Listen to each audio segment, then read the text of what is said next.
দিয়ে দাও, কুলাঙ্গার রাসূলেরা আমার দেশ দখল করবি তার দূরের কথা, খোদার কসম আমরা তো স্বপ্ন দেখি দিল্লির লাল কেল্লায় আবারও কালিমার পতাকা পথ পথ করে উঠবে ইনশাআল্লাহ, পথ পথ করে উঠবে ইনশাআল্লাহ। সাইয়েদনা আবু বকর গাছের দিকে তাকায়া তাকায়া চিৎকার করে করে কাঁদতেন আর বলতেন, ইয়া লাইতানি কুনতু ওয়ারাকা মিনাশ শাজারা তুদাদ ওয়া তুকাল।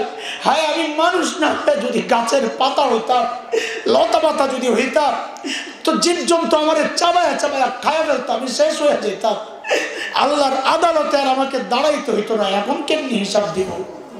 আরে ভাই, কেন রে ভাই বলেন তো, কে আমাকে গ্যারান্টি দিল যে আমাদের মৃত্যুর যন্ত্রণা হবে না? আরে ওমর তো গ্যারান্টি পাওয়া মানুষ, ওমরু ফিল জান্নাহ।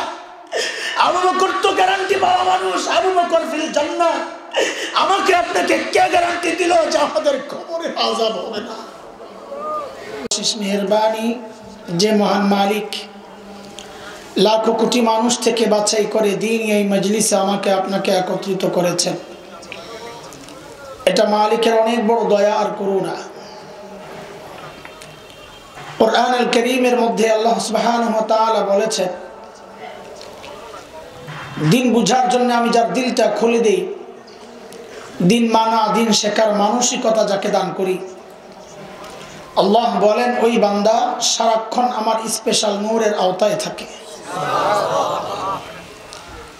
দুর্ভাগ্য তো তার যার দিল শক্ত, দিন বুঝে না, বুঝতেও চায় না। আলেমরা বুঝায় একটা, বুঝে উল্টাটা। কোন কোন দুর্ভাগা তো এমন আছে, আলেমরা চায় বুঝাইতে, পোড়া কপাল চায় খেলতে। আলেমরা বলে ভাই বুঝো, পোড়া কপাল বলে আসো খেলা হবে। কেইসা পাগলের পাগল। আরে ভাই যে জিনিস বুঝার ওটা দিয়ে খেলা যায় না, ওটা বুঝতে হয়। বুঝার জিনিস বুঝতে হয়, খেলার জিনিস আলাদা। আল্লাহ তাআলা বলেন যাদের দিল শক্ত, দিন বুঝে না, এরা স্পষ্ট গুমরাহিতে নিমজ্জিত। সূরা জুমার আয়াত নম্বর 22 রব্বে কারীম বলেন, আফামান শারাহাল্লাহু সাদরাহু লিল ইসলাম ফাহুয়া আলা নূরিন মির রাব্বিহি ফাওয়াইলুল লিল কাসিয়াতি কুলুবুহুম মিন যিকরিল্লাহ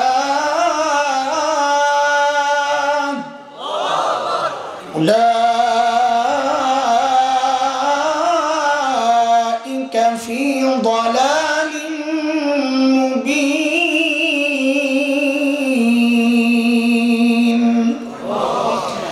এই আয়াতের মধ্যে রব্বে কারীম এই কথাগুলো বলেছেন। মুহতারাম হাজরিন, যে মহান মালিক এই নিয়ামতে আমাদেরকে ধন্য করলেন, ওই মালিকের শুকরিয়া আদায় করি, জবান খুলে প্রাণ খুলে কালিমাতুশ শুকর উচ্চারণ করি আলহামদুলিল্লাহ। কুরআন আল কারীমের সূরা হাশরের ছোট্ট একটা আয়াত আমি তিলাওয়াত করেছি, যে আয়াতে আল্লাহ ঈমানদারকে ডেকে বলছেন, ও ঈমানদারেরা আল্লাহকে ভয় করো। দুইটা হুকুম করেছেন আল্লাহ তাআলা এই আয়াতে। প্রথম হুকুম হচ্ছে ঈমানদারেরা আল্লাহকে ভয় করো। এই বিষয়ে আমি কোনো কথা বলবো না। পরের যে হুকুমটা আল্লাহ বলেন, ওয়াল তানজুর নাফসুম মা কদ্দামাত লিগাদ। প্রত্যেকটা মানুষের উচিত তার আখিরাত নিয়ে চিন্তা করা, যে আমার আখিরাতের পুঁজি কি, কামাই কি, সম্বল কি, আমি আমার মালিকের সামনে কি নিয়ে দাঁড়াবো। এই চিন্তাটা প্রত্যেকটা মানুষের করা উচিত। এমন না শুধু শ্রোতারা চিন্তা করবে বক্তাবাদ, মুরিদরা চিন্তা করবে পীর সাহেববাদ, সাধারণ মানুষ চিন্তা করবে আলেমরাবাদ, মুসল্লিরা চিন্তা করবে ইমামবাদ। না, আল্লাহ বলেন প্রত্যেকটা মানুষের চিন্তা করা উচিত যে আমি আমার মালিকের সামনে কি পেশ করব। বলে আখিরাতের ফিকির করি বলেই তো এই মজলিসে আসছি, তাই না? না জিলাপি আছে? তবরক নাই? শেষে সিন্নি আছে। এখন যারা আসছে সিন্নির জন্য আসে না, এরপরে ঘুরে টুরে এই কিরে হঠাৎ করে আওয়াজ একটা বের হয়েছিল, তোর আওয়াজ মিস করতেছে কোনো জায়গায়, হঠাৎ করে একটু আওয়াজ আসছিল, তার বোঝা গেল মাইক তো লাগাইছে কিন্তু কানেকশন নাই। থাক থাক বক্সার লাগালে করে না, শেষে মার খেয়ে ভাই বলে আখিরাতের ফিকিরই তো আসছি এখানে, কিন্তু আমাদের আখিরাতের ফিকির গুলো যথার্থ হচ্ছে কিনা, যেমনটা দরকার যতটুকু দরকার ঠিক ততটুকু হচ্ছে কিনা, না ঘাটতি আছে, কেমনে বুঝবো? তো আল্লাহ সুবহানাহু ওয়া তাআলা হযরত সাহাবায়ে কেরাম রিদওয়ানুল্লাহি আলাইহিম আজমাইনদেরকে আমাদের নমুনা বানাইছেন, মডেল, যে তুমি তোমার ঈমানকে সাহাবীদের ঈমানের সাথে মিলায়া দেখো, যদি মিলে তো ওই ঈমান ঠিক আছে, আর যদি না মিলে ওই ঈমানে ঝামেলা আছে, ঠিক করে নাও। কার কথা? কথা বলা লাগবে আমার সাথে। কার কথা? মালিক বলেন فَإِنْ آمَنُوا بِمِثْلِ مَا آمَنْتُمْ بِهِ فَقَدِ اهْتَدَوْا وَإِنْ تَوَلَّوْا فَإِنَّمَا هُمْ فِي شِقَاقٍ।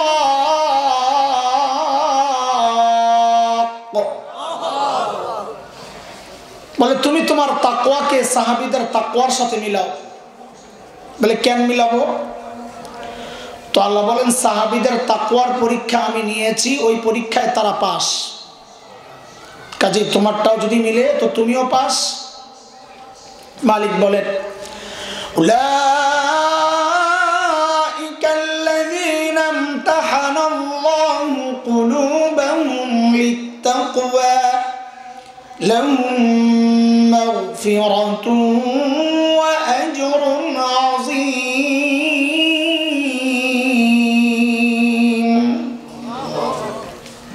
সূরা তাওবার মধ্যে আল্লাহ তাআলা আরো স্পষ্ট করে বলেছেন, মালিক বলেন والسابقون الأولون من المهاجرين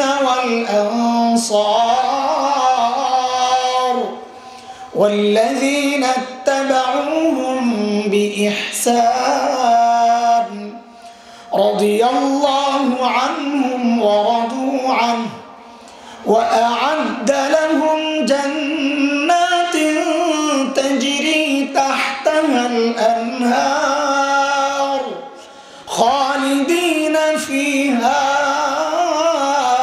أبدا ذلك الفوز العظيم। আল্লাহ বলেন সাহাবীরা আমার উপর রাজি ছিল, আমিও তাদের উপর রাজি, তাদের জন্য আমি জান্নাত তৈরি করে রাখছি। তো বলে আল্লাহ আমাদের কি হবে? তো এই আয়াতের মধ্যে আল্লাহ ছোট্ট করে বলছেন ওয়াল্লাযীনা ইত্তাবাউহুম বিইহসান, যার ঈমান সাহাবীদের ঈমানের সাথে মিলে যাবে, যার আমল সাহাবীদের আমলের সাথে মিলে যাবে, আল্লাহ বলেন ওরে বান্দা আমি তোমার উপরেও রাজি, তোমার জন্য জান্নাত তৈরি করে রাখি। এজন্য ভাই আমাদের আমলগুলোকে কাদের সাথে মিলায়া দেখা? বলেন বলেন। কাজে আজানের আগে আপনি দুরূদ শরীফ পড়বেন কি পড়বেন না এটা আপনার ব্যাপার, আমি কি বলার। তবে একজন আলেম হিসাবে এতটুকু পরামর্শ দেই যে আপনি আপনার এই আমলকে সাহাবীদের আমলের সাথে মিলায়া দেখেন, যদি মিলে তো করেন, না মিললে ছেড়ে দেন। দুরূদ শরীফ বসে পড়বেন না দাঁড়ায়া, শুয়ে পড়বেন না লাফায়া, আপনার ব্যাপার। জিলাপি আপনার প্রোগ্রাম, আপনার, আমি কে বলার। তবে আলেম হিসাবে এতটুকু পরামর্শ যে আপনি আপনার আমলকে সাহাবীদের আমলের সাথে মিলায়া দেখেন, যদি মিলে করেন জিলাপি একটা আমারও দেন, আর যদি না মিলে ছেড়ে দেন। হিসাব সোজা না? ওই যে ব্যানার দেখে আসছি না, কোনো ভেজাল আছে? বুঝেও না। আয় আল্লাহ, আখিরাতের প্রস্তুতি দ্বিতীয় সাহাবীদের সাথে মিলায়া দেখতে হবে সাহাবীরা আখিরাতের প্রস্তুতি কিভাবে নিয়েছেন। হ্যাঁ, এটাও ঠিক, আমাদের আমল হুবহু সাহাবীদের সাথে মিলবে না। মিললে আল্লাহ তাআলা আমাদেরকে ওই যুগেই তো পাঠাইতেন, না মিললে তাতে কি?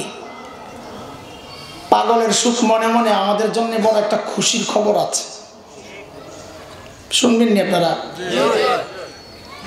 2 মাস আগে আপনাদের এলাকায় টমেটোর কেজি কত ছিল? আরে তো এখান থেকে কেনা দরকার ছিল আইসা ঢাকার থেকে, ঢাকা তো আরো বেশি,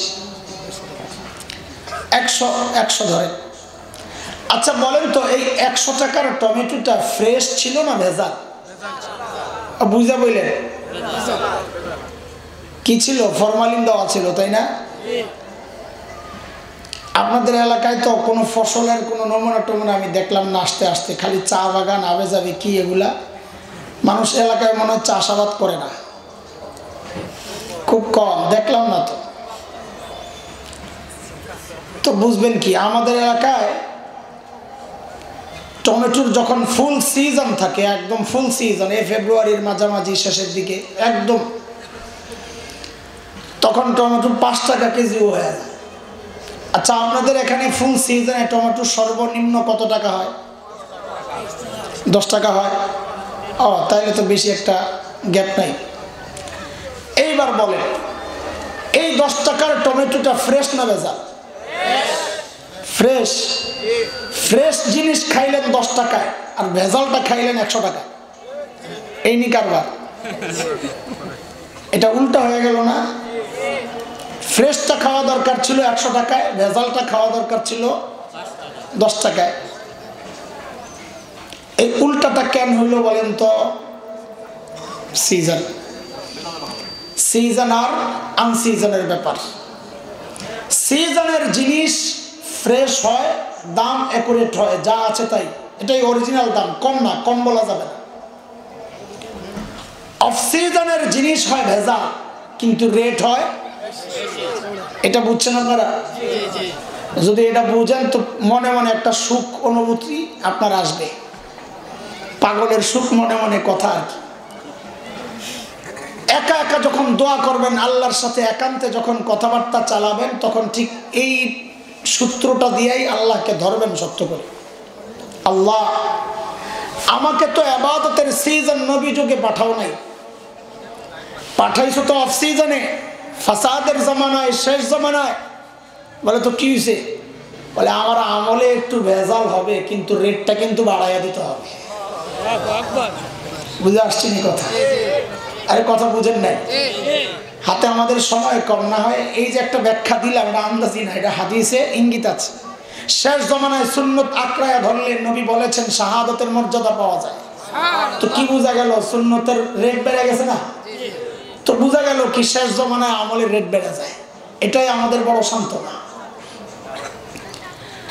একটা জিনিস খেয়াল করে,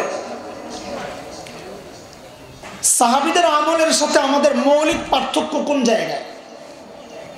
মৌলিক পার্থক্য এটা বুঝলে তো সামনের কথাগুলো বুঝে আসবে। দেখেন, ছোটবেলায় আমরাও খেলাধুলা করেছি, লেখাপড়া করেছি। লেখাপড়া যে করছি, মাদ্রাসার পোলাপাইনেরা আবার দলিল বানাইবো খেলাধুলার জন্য, যে হুজুরই খেলছে আর আমরা কি। লেখাপড়া করছি, ক্লাসে বরাবর 1 নম্বর সবসময়। ব্রেন ছিল একদম সাফ, কিতাবের একদম মূল কিতাব শুদ্ধ মুখস্থ করছে। এগুলো শুনলে এখন বাচ্চারা বলবে এগুলা কি সম্ভব? কি কয় না কয়, পড়াই শোনাইতে পারি না। ওই ওলামায়ে কেরাম বুঝবেন, আপনারা বুঝবেন না, যারা মাদ্রাসাওয়ালা তারা বুঝবে। ওই ছোট্ট ছোট্ট কিতাবের আবারত শুদ্ধা একদম আগা থেকে কোরাস ছেড়ে দিলে আমারে বোঝা যাইতো না কোন জায়গায় শুরু আর কোন জায়গায় শেষ। আরবি সফওয়াতুল মাসাদির মুখস্থ করছি তো আগাটুকু আন্নাসের মদত করেন, আল খাউদুল নাকিন আল দখল দাখিল আল খাউদু বিতনা তরু তরু করেন আল হারফ না আল হারফ কেজি কোনা সাতরু চুবান আল মাতর মে বরস আল খাউদা মে শাবান আল্লাম সুচনা চলছে গাড়ি যাত্রা করে। নাহমির মুখস্থ করছি তো আগা গোড়া ফার্সি আবারত بدان شرك الله تعالى كي مختصر مضبوط العلم نحو مقتضي بعض المراد المعرفة اشتغال صمت مهمة تصريف آساني بكيف تعبير الموت وبسط المعرفة يا ربنا صدقنا انت توفيق الله تعالى মুখেও বাসে না। আরবি সবচেয়ে কঠিন ইবারত আরবি সাহিত্যের কোনটা? মাকামাতে হারিরি, সবাই জানে। তা আমি তো মাকামাত দিয়ে তারাবি পড়াইতে পারবো, পাবলিক টের পাইব না আমি কোরআন শরীফ পড়তেছি না, অন্য কোনো আরবি পড়তেছি। على أني نقمضني الفتن المتغابي ونضع عني المحب المحابي لا أكاد أخلص من غمر جاهل أو ذي غمر متجاهل يضع عني لهذا الوضع ويندد بأنه من مناهي الشرع ومن نقض الأشياء بعين المعقول وأنعم النظر في مباني الأصول نظم هذه المقامات في سلك الإفادات وسلك مسلك الموضوعات عن الأجماوات والجمادات. الله أكبر. الركض يا لمبنا تروي الله কথাগুলো বলতেছি এই জন্য পোলাপান আবার খেলাকে দলিল না বানায়, পারলে এটারও দলিল বানাইছে এক সাইড না। তো খেলাধুলা করছি, লেখাপড়াও করছি। এখনকার বাচ্চারা খেলাধুলাও করে লেখাপড়াও করে, তো পার্থক্য কোন জায়গায়? সমান সমান তাহলে না? আমরা লেখাপড়ার ফাঁকে ফাঁকে খেলাধুলা করছি, আর এখনকার বাচ্চারা খেলাধুলার ফাঁকে ফাঁকে লেখাপড়া করে। পার্থক্য হলো এটা। ঠিক সাহাবায়ে কেরামের সাথে আমাদের পার্থক্যের মূল পয়েন্ট জায়গা এটা। সাহাবায়ে কেরাম আখিরাতের কাজ করেছেন, দুনিয়ার কাজও করেছেন, বকরি চড়িয়েছেন, কৃষি কাজ করেছেন, ব্যবসা করেছেন। আমরা যারা নিজেদেরকে দিনদার ভাবি, আমরা দুনিয়ার কাজও করি, আখিরাতের কাজও করি। পার্থক্য কোন জায়গায়? সাহাবায়ে কেরাম আখিরাতের কাজ করতেন, ফাঁকে ফাঁকে দুনিয়ার কাজ করতেন, আর আমরা দুনিয়ার কাজ করি, ফাঁকে ফাঁকে আখিরাতের কাজ করি। এটা হলো পার্থক্য। কোয়ালিটির ব্যাপার তো আছে, পরিমাণের কথা বললাম। আল্লাহ তাআলা যেন এই আয়াতগুলোতে এই কথাটাই বলছেন যে তুমি ওই গ্যাপটাকে কমাইতে থাকো, হুবহু হবে না। এটা একটা কথা সোনার অক্ষরে লিখে রাখার মতো, সেটা হচ্ছে এই দুনিয়ার জীবনে আমরা নিজেদেরকে সাহাবীদের যত কাছাকাছি আনতে পারবো, হাসরেও সাহাবীদের তত কাছাকাছি আমরা থাকতে পারবো। হিসাব একদম সোজা। তো চলে সাহাবায়ে কেরাম আখিরাতের প্রস্তুতি কিভাবে নিছেন, আখিরাতের ফিকির কিভাবে করছেন, কিভাবে তাদের দিল দিমাগের মধ্যে আখিরাতের ব্যাপারটা ঢুকেছিল একটু দেখে আসি। তখন নিজেদের প্রস্তুতি নেওয়ার একটা মডেল আমরা পেয়ে যাব, নমুনা, যে এইভাবেই করা উচিত। সাইয়েদনা আবু বকর সিদ্দিক রাদিয়াল্লাহু তাআলা আনহু যখন খলিফা, তো ওনার রাষ্ট্র পরিচালনার একটা সিস্টেম ছিল। দরবারে বিধবা অসহায় নারীদের লিস্ট থাকতো। কেন? স্বেচ্ছায় যদি কেউ খিদমত করতে চায় তো এই লিস্টের ঠিকানা ধরে বুড়ির বাড়িতে চলে যেত খিদমতের জন্য, কারণ এটা অনেক সওয়াবের কাজ। নবী আলাইহিস সালাম বলেছেন, যারা ইয়েতিম আর বিধবার দায়িত্ব নিবে, নবী বলেন ওই ব্যক্তি আর আমি জান্নাতে পাশাপাশি থাকবো। এটা তো এই সমাজের জন্য বড় দুর্ভাগ্যের কথা। অন্য বিধবার দায়িত্ব নিবে থাক দূরের কথা, বহু পোড়া কপাল তো এমন আছে নিজের বিধবা মায়েরই খবর লয় না। একদিন হযরত ওমর ফারুক রাদিয়াল্লাহু তাআলা আনহু আসছেন দরবারে। উদ্দেশ্য কোন বুড়ির ঠিকানা নিয়ে কাজ করতে যাবে। চিন্তা করেন আখিরাতের ফিকির কিভাবে ঢুকছে মাথায়, যে ওমরের মতো এত বড় মানুষ আসছেন কোন বুড়ির খিদমত করবে। আর ওই সময়ের খিদমত কি? একটু পানি এনে দেওয়া, ঘরদোর একটু ঝাড়ু দিয়ে দেওয়া, থালা বাটি থাকলে এগুলো ধুয়ে দেওয়া, এই আর কিছু না। এগুলো করতে আসছেন ওমর। তো এসে নাম ধরে ধরে সব নাম দেখে বুক মার্ক করা, কেউ না কেউ আছে খেদমতে। একটা নাম পাইছেন শুধু খালি। হযরত ওমর ওই নামের ঠিকানা ধরে পরদিন সকাল ফজরের পরপর যায় বুড়ির বাড়িতে হাজির। কখন বলেন তো? কথা বলেন, কথা বলেন। ফজরের পরপর। জিজ্ঞেস কেন করতেছি? মনোযোগের জন্য। কোরআনের সিস্টেম এটা। গুরুত্বপূর্ণ কথা বলার আগে প্রশ্ন করে নেওয়া। আল কারিয়া মাল কারিয়া ওয়া মা আদরাকা মাল কারিয়া। কারিয়া কারিয়া কি চিনেননি? কারিয়া আর এত কিছু বলার দরকার কি, ডাইরেক্ট বলে দিলি তো হয়। এটা আল্লাহর সিস্টেম, মনোযোগ আকর্ষণ করতেছে। তো বলেন হযরত ওমর কখন গেছেন বুড়ির বাড়িতে? ফজরের পর। কথাটা কেন জিজ্ঞেস করলাম? ওই জরুরি কথাটা বলার জন্য। সাহাবায়ে কেরাম দিনের কাজ শুরু করতেন সকাল সকাল। কেন?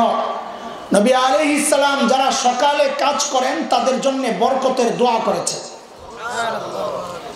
বিখ্যাত আলিম শেখ ইবনুল কাইয়িম রাহমাতুল্লাহি আলাইহি জাদুল মাআদের মধ্যে আসছে, হযরত বলেন কেউ যদি সকালে ঘুমায় তার ঘর থেকে জিন্দেগিতে অভাব দূর হবে না।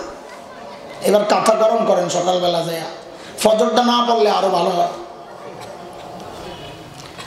পরদিন সকাল সাইয়েদনা ওমর ইবনুল খাত্তাব বুড়ির দরজা নক করে বলে, মারে আপনার ঘরের কাজগুলো করার জন্য আমি ওমর ইবনুল খাত্তাব হাজির। বুড়ি ভেতর থেকে জবাব দেন, বাবারে প্রতিদিন যে আল্লাহর বান্দা আমার ঘরের কাজগুলো করেন তিনি তো ইতিমধ্যে কাজ করে চলে গেছেন। এই কখন? ফজরের আগে। হযরত ওমর চিন্তা করলেন তাইলে আমাকে আরো আগে আসা লাগবে। ওই চিন্তায় সাইয়েদনা ওমর পরদিন ফজরের আজানের ওয়াক্ত বুড়ির দরজা নক করে বলে, মারি আপনার ঘরের কাজগুলো করার জন্য আমি ওমর ইবনুল খাত্তাব হাজির। আজকেও বুড়ি জবাব দিচ্ছেন, বাবারে প্রতিদিন যে আল্লাহর বান্দা আমার ঘরের কাজগুলো করেন তিনি ইতিমধ্যেই কাজ করে চলে গেছেন। কখন? হযরত ওমর চিন্তা করলেন তাইলে আমাকে আরো আগে আসা লাগবে। ওই চিন্তায় সাইয়েদনা ওমর ইবনুল খাত্তাব পরদিন তাহাজ্জুদের ওয়াক্ত বুড়ির দরজা নক করে বলে, মারে আপনার ঘরের কাজগুলো করার জন্য আমি ওমর ইবনুল খাত্তাব হাজির। হযরত ওমরকে অবাক করে বুড়ি জবাব দিচ্ছেন, বাবারে প্রতিদিন যে আল্লাহর বান্দা আমার ঘরের কাজগুলো করেন তিনি ইতিমধ্যে কাজ করে চলে গেছেন। ও ভাই কখন? কখন চিনেননি তাহাজ্জুদের ওয়াক্ত? কখন? আর কথা বলে। আচ্ছা আপনি চুপচাপ থাকতেছেন কি? ব্যাপারটা কি? সব কাম আমার আপনাদের। আচ্ছা এটা বুঝেন, একটু না বুঝলে তো শেষে কথা কইবেন না। আপনাদের এলাকায় দৌড়ায় কি দিয়া? হাত দিয়া না পাও দিয়া? পাও দিয়া দৌড়ায়?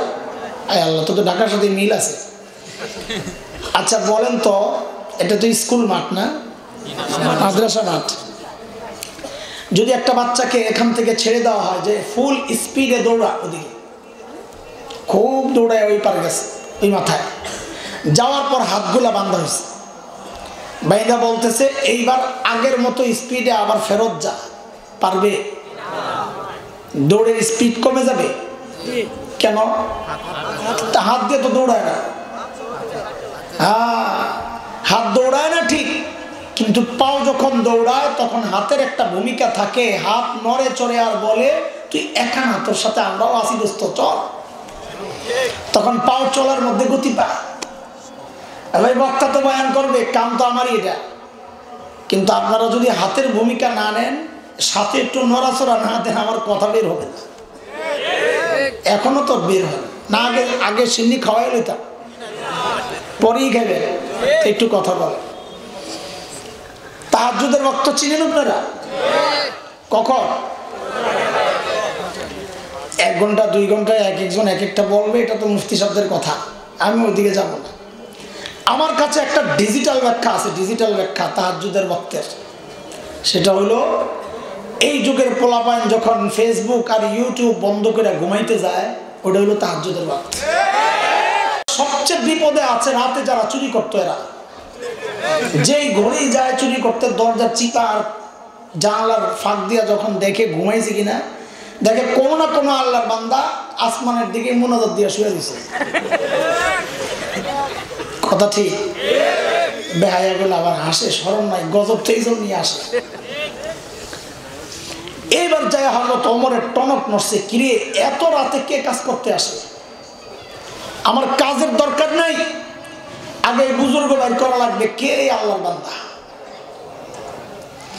ওই চিন্তায় সাইয়েদনা ওমর ইবনুল খাত্তাব পরদিন ঈশার নামাজের পর বুড়ির দরজার সামনে এক ঝোপের আড়ালে চুপচাপ বসে আছেন, অপেক্ষা দেখবেন এত রাতে কে কাজ করার জন্য আসে।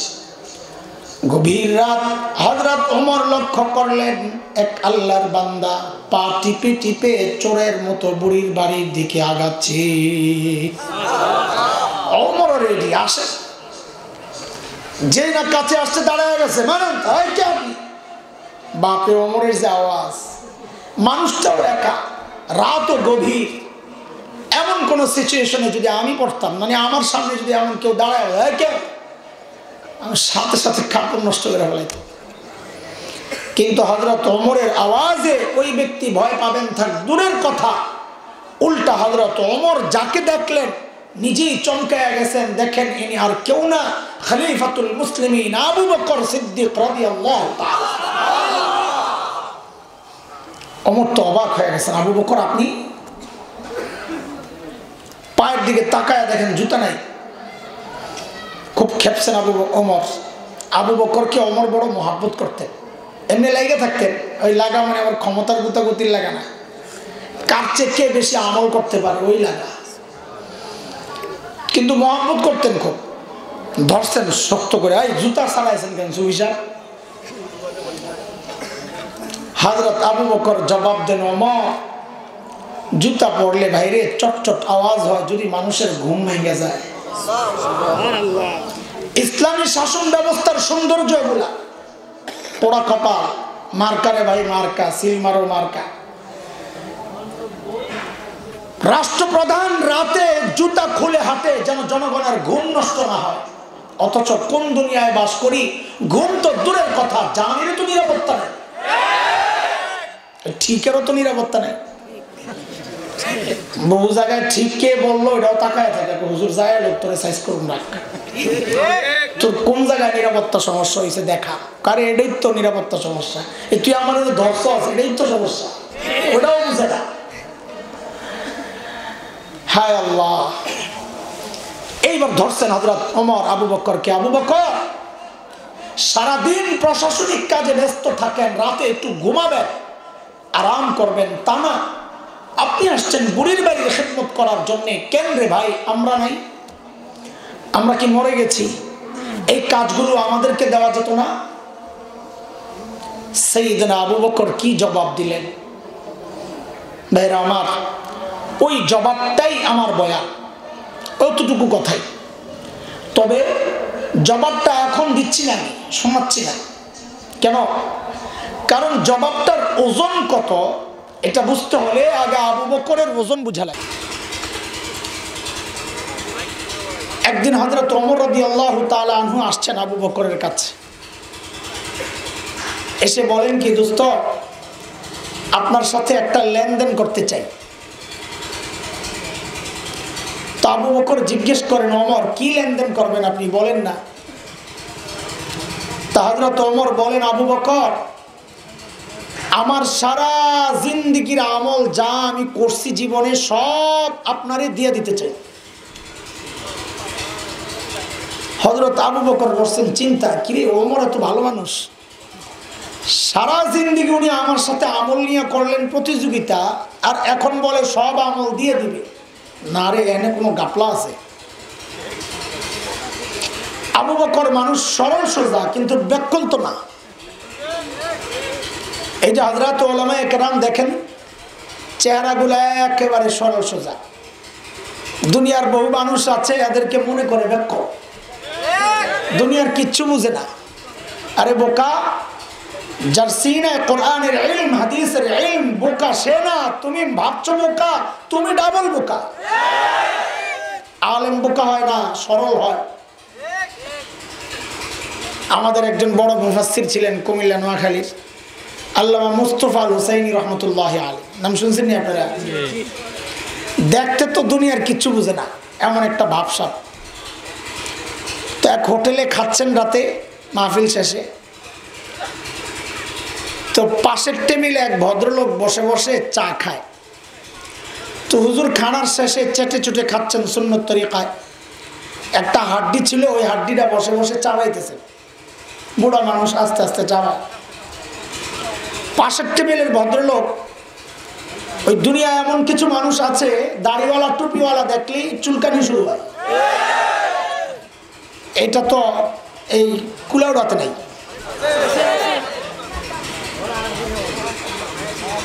তো ওই বেটাও বসে বসে ওই কাম করতেছে, দেখতেছে হুজুর যে হাড্ডি খায়, হ্যাঁ তো বসে বসে চা খায়, ভাবতেছে এই সুযোগটা হাতছাড়া করা যায় না, হুজুরকে যাই একটু খোঁচা মেরা দিয়ে আসে। তো চায়ের কাপটা হাতে নিয়ে হুজুরের টেবিলের সামনে এসে দাঁড়ায় বলে, এক্সকিউজ মি। ইয়েস বলেন।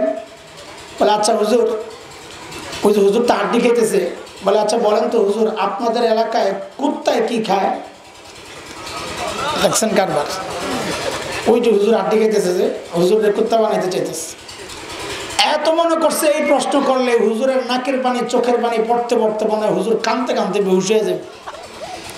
তা এত বুঝে নাই এই যে ভীমরুলের বাসায় হাত দিছে। যেই না জিজ্ঞেস করছে, হ্যাঁ হাতে তো চায়ের কাপ, যেই না জিজ্ঞেস করছে হুজুর আপনাদের এলাকায় কুত্তায় কি খায়, হুজুর একদিকে আর তাকায় না, হাড্ডিটা চাবায় আর বলে আমাদের এলাকায় কুত্তায় চা খায়।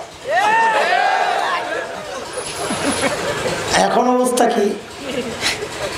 মৌলবীর ব্যাকল পেয়েছো না? হযরত কাসেম নানতুবি রহমতুল্লাহ আলাইহি দারুল দেওবন্দের অন্যতম প্রতিষ্ঠাতা, ইংরেজ বিরোধী আন্দোলনের অন্যতম সিপাহসালার, অনেক বড় মানুষ। দেওবন্দ মাদ্রাসার ঠিক লাগোয়া ছোট্ট একটা মসজিদ, নাম হলো ছাত্তা মসজিদ। হযরত ওই মসজিদে থাকতেন। ইংরেজরা টের পায়া চারদিক থেকে ঘেরাও করছে, গ্রেফতার করবে। হযরত ভিতরেই আছেন, একটা গেঞ্জি গায়ে দেওয়া, লুঙ্গি পরা, মসজিদ ঝাড়ু দেন, সাদা সিধা জিন্দিগি। তো ইংরেজরা ভেতরে ঢুকছে, ঢুইকা হযরতকে তো আর চেনে না তারা, তখন তার তোমার মতো ক্লিক ক্লিক ছিল না, ফেসবুক ছিল না যে হযরতের ছবি ঘুরে ঘুরে বেড়ায়। ইংরেজরা মানুষ চিনে, চেহারা চিনে না। এখন আইসা দেখে যে মসজিদ ঝাড়ু দেয়, তো মনে করছে এটা তো কাসেম নানতুবি না, কারণ এগো ধারণা হইলো এত বড় নেতা, পেটটা তো কমপক্ষে আমাদের দেওয়ানবাগী হুজুরের মতো হওয়া দরকার। মানুষের চিন্তা তো এমনই, যত বড় পেট তত বড় পিশাব। তো যায়া কাসেম নানতুবিকে জিজ্ঞেস করতেছে, আয় কাসেম নানতুবি কাহায়? এখন কাসেম নানতুবি পড়ছেন বড় বিপদে। যদি বলেন मैं हूं, আমি কাসেম নানতুবি, তো ধরা পড়ে। আর যদি বলেন মুঝে পাতা নেই, আমি জানি না, তো মিথ্যা হয়। কাসেম নানতুবি ছিলেন বড় আজীব মানুষ, হঠাৎ জবাব দেওয়ার ক্ষেত্রে ওনার কোনো জুড়ি ছিল না। তো যেই জিজ্ঞেস করছেন এই কাসেম নানতুবি কই, তো কাসেম নানতুবি কি করছেন, যেখানে দাঁড়ায়া ছিলেন ওখান থেকে একটু সরছেন, তা আগের জায়গাটা খালি হয়েছে না, এমন একটা ভাব নিছেন যে কথাটা বুঝতে একটু দেরি হয়েছে। হ্যাঁ क्या কাসেম নানতুবি? ও আচ্ছা, ও তো আবি यहाँ थे, তো একটু আগে এখানেই ছিল। তো কথা তো মিথ্যা না, একটু আগে তো এখানেই ছিল, এখন তো শরীরে এই জায়গায় আছে। ইংরেজরা মনে করছে একটু আগে এখানে ছিল, এখন বুঝি পালিয়ে গেছে। আরে মৌলবি কি হয় না, কথা বলে না, ও শুনতে খারাপ লাগতেছে তাই না? তোমরা খুব চালাক, আমরা সব ব্যাক কর। আল্লাহ রে আল্লাহ, হুজুরের বাচ্চা হইল, ইন্না লিল্লাহ, দুনিয়া কারে বিশ্বাস করো? মানে মানুষের ধারণা আমাদের কোনো দুনিয়ার সাথে কোনো যোগাযোগ থাকবো না, আমরা খালি আপনাকে তাবিজ দেখুন আর আপনাকে খতম করুন আর জানাজা পড়াবো। এখন তো জানাজাও বাদ দিয়ে লেছেন, নিজেরাই পড়বেন, ঘোষণা দিয়ে দিয়েছেন। আমার কাম আরো কমাই দিতেছে, কি যে করুন সামনে আল্লাহ জানে। হ্যাঁ, পরে আমরা যখন আপনাকে কামে নেমে যাবো, এত না খায় থাকা লাগবো, মনে রেখেন কথা। আল্লাহ আল্লাহ। সাইয়েদনা আবু বকর মানুষ সরল সোজা ছিলেন, কিন্তু কি ছিলেন না, বোকা না, ব্যাককল না। আচ্ছা, আবু বকরের একটা শোনাই, শুরু যখন করছি। হিজরতের রাত, নবী আর আবু বকর মদিনার পথে সাল্লাল্লাহু আলাইহি ওয়াসাল্লাম। বহুদূর পর্যন্ত খবর ছড়ায় গেছে যে মক্কা থেকে পালায় আসতেছে, এদেরকে ধরলেই 100 পুরস্কার। অনেক দূরে এক কাফেলার হাতে নবী আর আবু বকর ধরা পড়ছে। হযরত আবু বকর সামনে, নবী আলাইহিস সালাম পেছনে, কিন্তু ওরাও চিনে না, আবু বকরকেও চিনে না, নবীকেও চিনে না। ওই যে ক্লিক ক্লিক ছিল না, মূল সমস্যা এই জায়গায়। ফেসবুক আসছিল না, তো এই জন্য চিনে না। ফেসবুক থাকলে চিনতো যে এই যে বাইরেছে ধরতে পারলে 100 পুরস্কার। তারা ধৈর্যই সন্দেহ করছে, যেহেতু মক্কার দিক থেকে আসছে, তা আবু বকর সামনে, যেহেতু আবু বকর কি ধরছে, ধৈর্য জিজ্ঞেস করতেছে মাম্মাক, তোমার সাথে এই লোককে? তো আবু বকর বলছেন ভালো বিপদে, যদি বলেন লা আরিফ, আমি চিনি না, তো মিথ্যা হয়, সিদ্দিক কাটা যায় আবু বকরের। আর যদি বলেন ইনি আমার নবী, তো নবুয়ত শেষ হয়, ধরে নিয়ে নবীকে মেরে ফেলে। এখন আবু বকর বড় আজীবের জবাব দিছেন। ওই যে আবু বকর বিচক্ষণ মানুষ, সরল সোজা, কিন্তু বোকা না, ওটা বুঝাইতেছি। সাইয়েদনা আবু বকর হঠাৎ করে জবাব দিয়ে দিলেন, হাযার রাজুল ইয়াহদিনি, লোকটা আমারে রাস্তা দেখায়। এখন বিষয়টা সুবহানাল্লাহ তো পড়ছেন, যেটা বুঝছেন ওইটা বইলাই সুবহানাল্লাহ পড়ছেন, ঠিক আছে, কিন্তু বিষয়টা আরো গভীর। এরা মনে করছে পাহাড়ি এলাকা, এই লোক রাস্তা চেনে না, পিছনের বেটা আরে রাস্তা দেখায়, ডাইনে বামে সোজা, ডাইনে বামে সোজা, এই কাম করে, বুঝি রাস্তা দেখায় মানে তো এটাই। কিন্তু আবু বকরের চিন্তা আরেকটা। আবু বকর চিন্তা করছেন, হাযার রাজুল ইয়াহদিনি ইলাল জান্নাহ, লোকটা আমাকে জান্নাতের রাস্তা দেখায়। মিথ্যা হইছে কথা? হ্যাঁ, এটা হলো বিচক্ষণতা। সাইয়েদনা ওমর ইবনুল খাত্তাব যখন বললেন, আবু বকর আমার সারা জিন্দেগীর আমল আবু বকর আমি আপনাকে দিতে চাই। হযরত আবু বকর জবাব দেন, ওমর বুঝলাম তো সারা জিন্দেগীর আমল দিয়ে দিবেন, একটু বলেন না আমার কি দেওয়া লাগবে? আবার আমার সারা জিন্দেগীর আমল চাই বসে নিয়ে, আবার তাইলে তুই বলা। হযরত ওমর বলেন, না আবু বকর না, বেশি কিছু চাই না। বলে কমটাই কি? বলে আবু বকর ওই যে হিজরতের সময়, পালানোর সময় নবীর সাথে সাউর গুহায় যে 3 দিন লুকায়া ছিলেন আবু বকর, ওই 3 দিন আমাকে দিয়ে দিবেন, আমি আমার সারা জিন্দেগীর আমল আপনাকে দিয়ে দিব। কয়দিন? কয়দিন? হায় আল্লাহ, কোনটা যে একটু বেশি চলে, ওইটা একটু বেশি চলে, বড় কষ্ট হইতেছে। থাক থাক থাক, এখন বললে আর মাথা যাইব, রাহুলে আরো ঝামেলা করবো। ভাই তুই বসে বসে দুরূদ শরীফ পড়ছেন, আল্লাহ সহজ করে দেয়।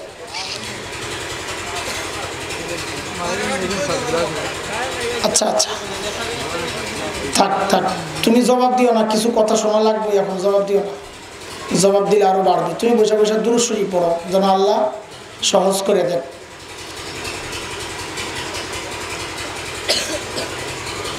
সাইয়েদনা ওমর, খেয়াল করেন ভাই, খেয়াল করেন, সাইয়েদনা ওমর কি বুঝলেন গোমর, যে এই 3 দিন আমল আবু বকর যা করছে আমার সারা জিন্দেগীর আমলের চেয়ে দামি, কি এমন গোমর পাইলেন? ওই গোমরটা একটু বোঝা দরকার না? তো চলেন একটু সাউর গুহায় যায়, সুর নাকি সাউর, চলেন একটু সাউর গুহায় যায়। কারণ আসছে মনে হয়, ওই যে লাইট দেখা যায়,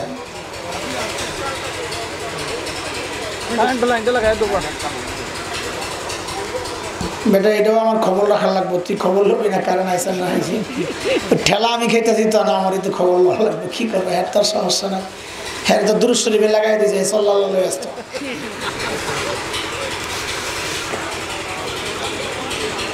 খেয়াল করেন, খেয়াল করেন, গুহার ভেতরে নবী আর আবু বকর। আচ্ছা গুহার ভেতরে পরে ঢুকেন, আগে গুহার মুখটারে একটু বন্ধ করে আসি, চলেন। গুহার মুখের মধ্যে কে কে বাসা বানাইছিল একটু বলেন তো, আজকে আপনাদের ওয়াজের পরীক্ষা হবে, কত ওয়াজ শোনেন দেখি, মনে রাখছেন নি? সঠিক উত্তরদাতা, সঠিক উত্তরে একবার এদিকে যায় আওয়াজ, একবার এদিকে আসে। সঠিক উত্তরদাতাকে এই মুহসিনিয়া মাদ্রাসার পক্ষ থেকে পুরস্কার দেওয়া হবে ইনশাআল্লাহ। দিবেন না? মাদ্রাসাওয়ালা আছে না, দিবেন না হুজুর? সঠিক উত্তরদাতাকে হুজুর বলছেন পুরস্কার দেওয়া হবে। বলেন তো গুহার মুখের মধ্যে কে কে বাসা বানাইছিল? মাকড়সা, কবুতর। মাশাআল্লাহ, ওয়াজ তো মনে রাখছেন, কিন্তু পুরস্কার এই জায়গায় না, সামনে। আচ্ছা বলেন এইবার, ওই সাপ মুখের মধ্যে বানাইছে, দুইটার লয়ে আমি আছি বিপদে, আর 3 নম্বর বানাই, পরে বুঝলাম কেন আমি এই কথাটা কইতেছি। আচ্ছা বলেন তো কবুতর ডিম পারছিল কয়টা? সঠিক উত্তরদাতাকে পুরস্কার দেওয়া হবে মোহসানিয়া মাদ্রাসার পক্ষ থেকে। কবুতর ডিম পারছিল কয়টা দেখি, কি ওয়াজ আপনারা মনে রাখেন না? আমরা বই লেখানি চাই আর ভুলে যান আপনারা। 3টা 4টা 1টা 1টা 3টা 4টা। আর কোনো মতামত আসেনি? 2টা। মাশাআল্লাহ মাশাআল্লাহ, কিছু মনে আছে দেখা যায় ওয়াজ।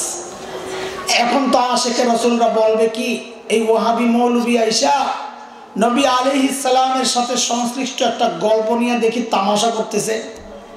হ্যাঁ ভাই, আসলেই আমি তামাশা করতেছি। কেন? কারণ মুহাদ্দিসরা বলেছে কবুতরের গল্পটা পুরাই জাল, বানোয়াট, মিথ্যা কথা। কবুতরই নাই, আমরা ডিম গন্ধ গন্ধে শেষ। পুরস্কার লেগেও রেডি, আমার হুজুর দেওয়ার জন্য প্রস্তুত। মাশাআল্লাহ, হুজুর তো রাজি হয়েছে আমার কথা আগায় নেওয়ার জন্য। হুজুরও জানেন মুহাদ্দিসদের কথা, কবুতরের গল্প জাল, এটা বানোয়াট। আমরা দুইটারে রাখছি, এর মধ্যে একটা বানোয়াট, এর মধ্যে আরেকজনে বাড়াইছে সাপও আছে, তো 3টা বানোয়াট বাড়ি যাবে। দুটো হয়ে আছে বিপদে, আরেকটা বাড়ায়। আপনাদের দোষ না, দোষ আমাদের। এই মিথ্যা গল্পগুলো আমরাই তো শোনাইছি আপনাদেরকে মজা দেওয়ার জন্য। মিথ্যা মিথ্যা কাহিনী বইলা বইলা কি ওয়াজ রে, সুবহানাল্লাহ। হ্যাঁ, মাকড়সার জালের গল্পটাকে নিয়েও কোন কোন মুহাদ্দিস বলেছেন এটাও মিথ্যা, তবে অনেক মুহাদ্দিস বলেছেন না এটা মিথ্যা না, তবে দুর্বল। দুর্বলের ব্যাপারে কারো কোনো দ্বিমত নাই, দুর্বল। যেহেতু ঘটনা বর্ণনার ক্ষেত্রে, কারো মর্যাদা বর্ণনার ক্ষেত্রে দুর্বল বর্ণনা আনা যায়, এই জন্য আমি মাকড়সার বিষয়টা একটু আলোচনা করতে চাই। সেটা হচ্ছে, একটু বুঝে শুনে বলে, গুহার ভেতরে নবী আর আবু বকর, আল্লাহ যদি চাইতেন গুহার মুখটাকে পাথর দিয়ে প্যাকেট করে গুহার ভেতরটাকে জান্নাতের টুকরা বানায় দিতে পারতেন কি পারতেন না? পারতেন। আল্লাহ তা করেছেন? না করে মাকড়সার জাল দিয়ে নিরাপত্তা দিলেন। কেন? মাকড়সার জাল অনেক শক্তিশালী, যেটা ছেদ করে ছিন্ন করে ভেতরে ঢুকতে পারবে না এমনটা না? দুর্বল। কত দুর্বল? মাকড়সার নামে একটা সূরা আছে কোরআনে, সূরা আনকাবুত। ওই সূরায় আল্লাহ তাআলা বলেছেন মাকড়সার জাল কত দুর্বল। ওয়া ইন্না আওহানাল বুয়ুতি লাবাইতুল আনকাবুত। জগতের সবচাইতে দুর্বল ঘরের নাম হচ্ছে মাকড়সার ঘর। তাইলে আল্লাহ তাআলা নবী আর আবু বকরকে এই দুর্বল ঘর দিয়ে কেন নিরাপত্তা দিলেন? আল্লাহ আমাকে আপনাকে দেখায়া দিচ্ছেন, হে জগতের মানুষ, দেখো, আমি যদি আমার দ্বীনকে বাঁচাতে চাই তা আমার পারমাণবিক অস্ত্র লাগে না, লাখো সৈন্য লাগে না, ট্যাঙ্ক কামান লাগে না, যুদ্ধ বিমান লাগে না, সাবমেরিন লাগে না। আমি আমার দ্বীনকে বাঁচাতে চাইলে মাকড়সার জাল দিয়েই বাঁচাইয়া দিতে পারি। দরকার আবু বকরের ঈমান। ঈমান যদি ঠিক থাকে, অস্ত্রের জন্য মুসলমান হারে নাই, মুসলমান পরাজিত হয়েছে এই পর্যন্ত যতবার, ঈমানি দুর্বলতার কারণে। অস্ত্রের শক্তি তো জিতে নাই, আবার অস্ত্রের কারণেও হারে নাই। যদি জিতেছে ঈমানের কারণে জিতেছে, যদি হেরেছে তো ঈমানের কারণেই হেরেছে। শেখ ওমর মুখতার গত শতাব্দীর শ্রেষ্ঠ বিপ্লবী বীর, লিবিয়ার দখলদারদের বিরুদ্ধে সশস্ত্র লড়াই করছিলেন। দখলদাররা সিদ্ধান্ত নিল গোটা এলাকা বম্বিং করে শেষ করে দিবে। একজন এসে শেখকে জানালো, হযরত, এলাকায় আর থাকা যাবে না। বলে কেন? বলে আমাদের কাছে তো বিমান বিধ্বংসী অস্ত্র নাই, আমরা তাদেরকে কিভাবে মোকাবেলা করব? শেখ ওমর মুখতার এক ঈমানদীপ্ত জবাব দিয়েছেন পাল্টা প্রশ্ন করে, বড় আজীব কথা। শেখ বলেন, আচ্ছা বলো তো, তাদের বোমারু বিমানগুলা কি অনেক শক্তিশালী? তো বলে হ্যাঁ, অনেক শক্তিশালী। তো বলে কত শক্তিশালী বলো তো? ওই বিমানগুলা আরশের উপরে দিয়া যায় না আরশের নিচে দিয়া যায়? আরে কি বলেন আপনি? কোথায় আরশ, কোথায় সাত আসমান, কোথায় মহাশূন্য, এর কত নিচে দিয়ে ওই বিমানগুলা যায়? থুলো, তাইলে আর ডরায় আলাপ কি? তাইলে আর ভয় পায় আলাপ কি? যদি আরশের উপর দিয়ে যেত তাইলে আমি ভয় পেতাম যে আমাকে রক্ষা করবেন যে আরশের মালিক। বম যদি একটা তার মাথায় পড়ে তো আমারে বাঁচাবেন কে? যেহেতু আমার মালিকের কিচ্ছু হবে না, তো আমারও কোনো টেনশন নেই। আরে ভাই, তিনি মূলত সূরা তাওবার শেষ আয়াতের তরজমা শোনাইছেন, যে আয়াতের মাধ্যমে আল্লাহ সুবহানাহু ওয়া তাআলা প্রিয় হাবিব সাল্লাল্লাহু আলাইহি ওয়াসাল্লামকে সান্ত্বনা দিয়েছেন এই বলে, ফাইন তাওয়াল্লাউ ফাকুল হাসবিয়াল্লাহ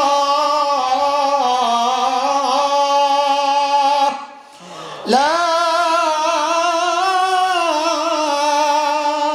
ইলাহা ইল্লাহু আলাইহি তাওয়াক্কালত ওয়া হুয়া রাব্বুল আরশিল আযীম।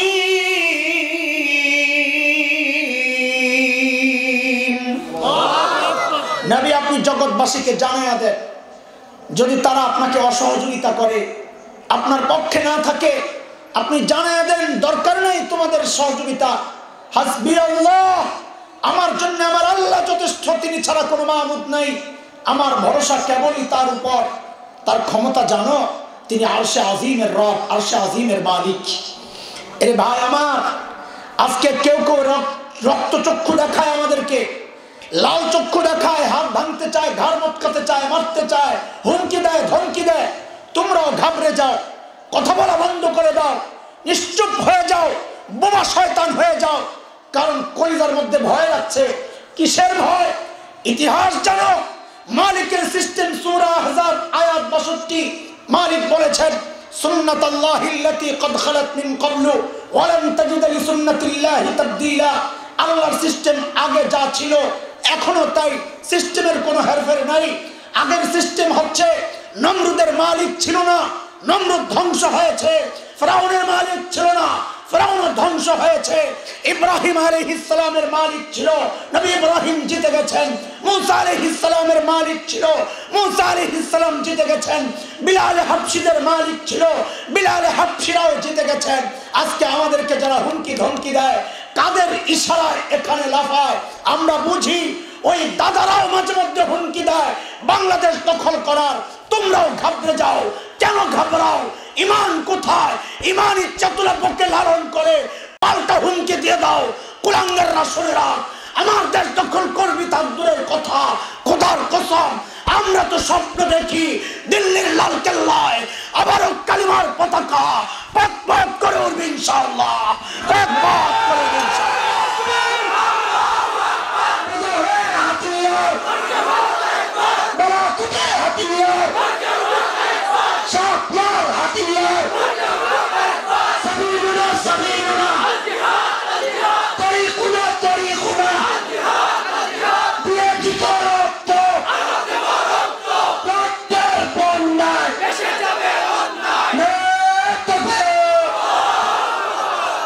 আল্লাহর হাবিব সাইয়েদনা আবু বকরের কোলে মাথা রেখে ঘুমাচ্ছিলেন, আরাম করতেছিলেন। নবী ঘুম থেকে উঠে দেখেন যে আবু বকরের চেহারার মধ্যে চিন্তার ছাপ। নবী জিজ্ঞেস করেন, আবু বকর এত চিন্তিত কেন আপনি? সাইয়েদনা আবু বকর জবাব দেন, ইয়া রাসূলুল্লাহ, ওই যে গুহার মুখের দিকে একটু তাকায়া দেখেন, কাফেররা হাঁটাহাঁটি করতেছে। বলে, লাউ আন্না আহাদাহুম ইয়ানজুরু ইলা কদামাইহি, তাদের যে কেউ একজন যদি গুহার মুখের দিকে না নিজেদের পায়ের দিকেও তাকায়, তাইলেও তো আমাদেরকে দেখে ফেলবি। আল্লাহর হাবিব সান্ত্বনা দিচ্ছেন, হে আবু বকর, আপনি ভেবেছেন কি? হ্যাঁ, আপনি ভেবেছেন কি এই গুহায় খালি আমি আর আপনি আর আমাদের সাথে বুঝি আর কেউ নাই? না আবু বকর, না, খালি আমি আর আপনি না, আমাদের সাথে আল্লাহ আছেন। আল্লাহ তাআলার নবীর এই সান্ত্বনার কথাটা এত ভালো লেগেছে, আল্লাহ তাআলা কোরআনুল কারীমের সূরা আত-তাওবার একটা আয়াতের টুকরা বানায়া নাজিল করে দিয়েছেন। মালিক বলেন, ইযহুমা ফিল গার ইয ইয়াকুলু লিসাহিবিহি লা তাহজান ইন্নাল্লাহা মা'ানা। দুইজন যখন গুহায়, একজন যখন তার সাহাবীকে বললেন, মানে নবী যখন আবু বকরকে বললেন, খুব সূক্ষ্ম বিষয়। এখানে আবু বকরের মর্যাদা, আমি মর্যাদাই তো শুনাইতেছি, দেখেন এখানে কি সূক্ষ্ম মর্যাদা। নবী যখন তার সাহাবীকে বললেন, মানে সাহাবী মানে কে এখানে? আবু বকর। তার মানে হচ্ছে আবু বকর যে নবীর সাহাবী, এটা আল্লাহ কোরআনে স্বীকৃতি দিয়েছে। সুবহানাল্লাহ। ইযহুমা ফিল গার ইয ইয়াকুলু লিসাহিবি, দুইজন যখন গুহায়, একজন যখন তার সাহাবী আবু বকরকে বললেন, এরপরে ওমরের গোমর, আবু বকর আপনি ঘাবড়ায়েন না, আল্লাহ আমাদের সাথে আছেন। ওমর গরম হয়েছে, আরে বাপরে, আবু বকর কই চলে গেছে আবু বকর? কেন? ওমর চিন্তা করছেন সারা জিন্দেগি আমল করে পাইছি কি আমি, নবী আমাকে কি দিয়েছেন স্বীকৃতি, নবীর সাথে আমার সম্পর্কের লেভেলটা কি?